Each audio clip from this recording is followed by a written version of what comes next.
Wear Testers. What's going on YouTube? It's your boy NY Jumpman23 here from WearTesters.com, here to finally give you a performance review of the Air Jordan 31. First up, the traction.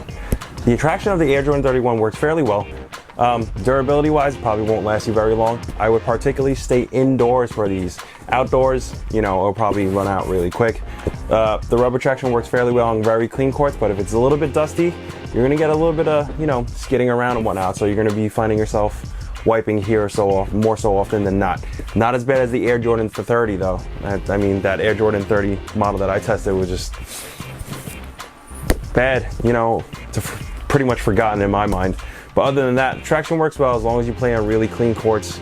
Occasionally, you're gonna have to wipe more often, but for $185 and for, you know, for the mistake they made on the Air Jordan 30, I expected something a little bit more. So, no, you don't like to hear me rant on about the traction in regards to the 31.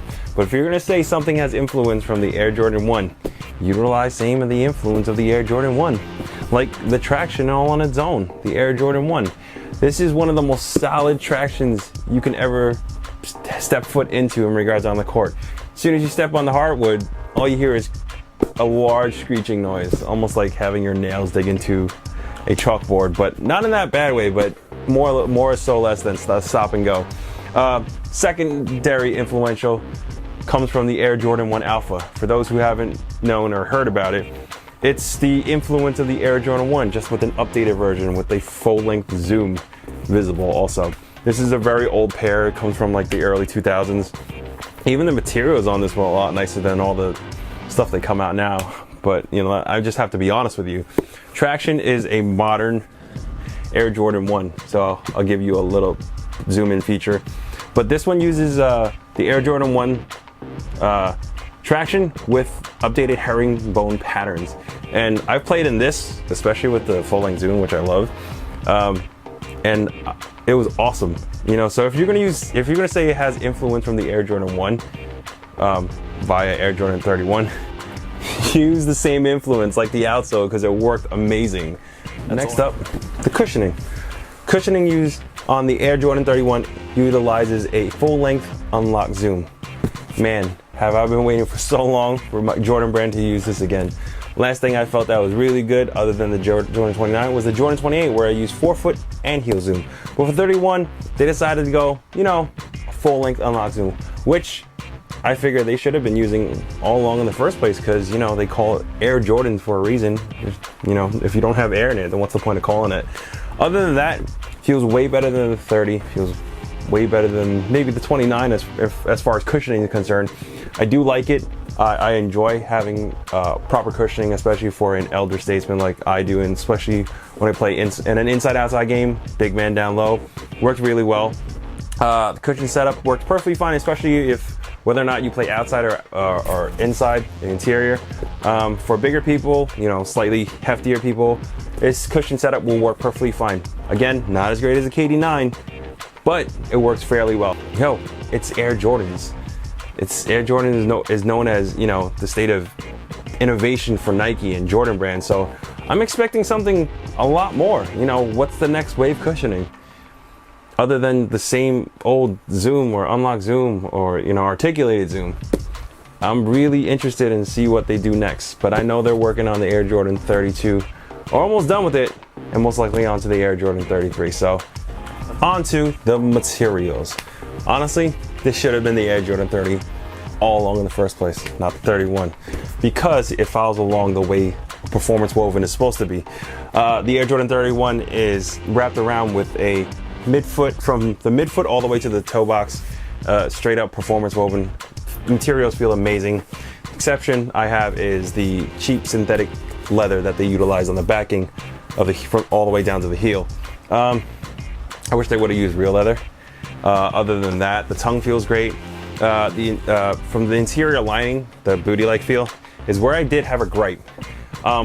If you tie your shoes really tight, how often that I do, it does protrude you, especially it kind of digs into the back of your heel on this area, especially when you have the stitching along the interior.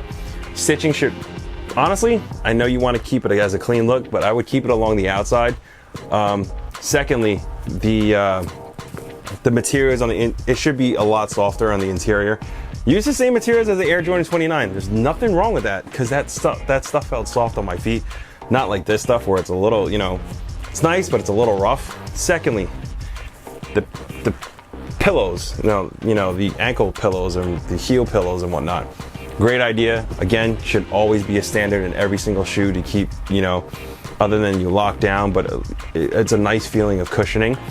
It should be a little bit softer, maybe something utilized in, give or take, the Air Jordan 29, I guess, because that stuff didn't dig into your feet when you tie up too tight, so that's often my main concern. Also, a full-length rubber, a translucent upper traction. I think they could have used, maybe if this was solid traction, it probably solid rubber traction instead of translucent. It would have stick to the ground a little bit more. Other than that, the materials are really nicely used. It would have been a great successor to the Air Jordan 29, you know. On to the fit of the Air Jordan 31. Fit's amazing. Even though I have kind of like Shrek-like feet, wide feet, due to the materials of the performance woven, it wraps around your foot perfectly fine. For those who are narrow feet, you might want to consider sizing down. Of course, definitely try them on in stores. But however, if you have slightly wider feet, once you lace yourself in, it's an adjustment in terms of the lacing setup, but once you get locked in, you're not going anywhere. Fits perfectly fine. I would definitely recommend staying true to size. If you do wear ankle braces, they'll most likely fit you perfectly fine, but if you wear like really heavy offset ankle braces like the ones that Steph Curry wears or the Adidas Speedform wraps, they might not fit as well. But if you wear a slight lighter material type of ankle braces or ankle sleeves, these would fit perfectly fine. But definitely stay true to size on your fit. On to the support. The support of the Air Jordan 31 is good, not great. It's among adequate. It's because it's due to the nature of the lockdown of the shoe and the fit of the shoe. Stay true to size. Once you lace up, because of a high lace loops over here, once you locked in and laced up tightly, however you prefer, you're not shifting anywhere, which is a great factor to know on a shoe that your feet are not shifting among hard cuts, boxing out off rebounds, or like, you know, doing a hop step or, you know, crossover moves. Your feet are not shifting anywhere. My only gripe is, again, the materials within the shoe kind of digs into your feet a little bit in the back of your heel or Achilles, because the material is a little bit rough. I wish it was a little bit more softer or more forgiving, or the stitching overlay. I think strategically stitching should have been on the outside of the shoe, so it kind of doesn't formulate in regards to when it wraps around your foot. It kind of digs in, especially when you're laced up tight. But overall, the synthetic materials and the booty-like feel kind of wrap around the back of your heel, so your feet aren't shifting anywhere. So the support is among adequate, not the greatest. The secondary thing is the cushion setup. Unlock zoom feels good around foot, but it's not like it's something that stands out, because this has been used since what, 1997 in the Air Jordan 12. Or what they could have gone with is an articulated zoom. Not the one directly used in the KD9, but something modified, as in like maybe cut the articulated zoom in half and then put it into this shoe. The reason I say this, because you're Nike, you're Jordan Brand. You have the innovative kitchen. You have time to test this out, and you have product testers, including guys like myself who used to product test for Nike and Jordan Brand. I would have gave you direct insight with it, but you know, it's something they have to think about. They have to adjust in regard to putting it in placement of the shoe with stability and mobility. But overall, the support of the shoe is among adequate. So overall, the Air Jordan 31, pretty much what the Air Jordan 30 should have been in the first place. Lately, Jordan Brand has been nothing but more of a nostalgic model lately. Jordan Brand used to be the pinnacle of performance and, you know, technology and innovation, but lately it's just been, how I say nostalgic is because when they created the 31, they said it pays homage to the Air Jordan 1 with the Wings logo and the faded Nike sign. But if you're gonna pay homage, do it correctly. Use the Air Jordan 1 outsole, because the Air Jordan 1 outsole was legit. This one, not so much. Not as great. Adequate, good, but not great. Also, the utilization of the materials could have been a lot better in terms of the interior of the shoe, because I like to wear a shoe where I don't have to break in. Secondly, the midfoot to the toe box area, the performance woven material is really fine. I really like it. It wraps greatly around the foot. Cushion setup, not something that we haven't seen before. Again, my expectations for Jordan Brand are a lot higher than norm because I've tested models for them before and I've always loved what they come out with. But it seems like the ideas are starting to get, you know, transcended and recycled and whatnot. But however, I really want to see something different. Hopefully within the Jordan 22, they'll try to knock me or knock everyone else completely out the water by doing something completely different. But I know currently the shoe is probably most likely in testing phase and they're already started designing on the 33. So we'll see what happens. Overall, I do like the shoe. The shoe performs adequately well.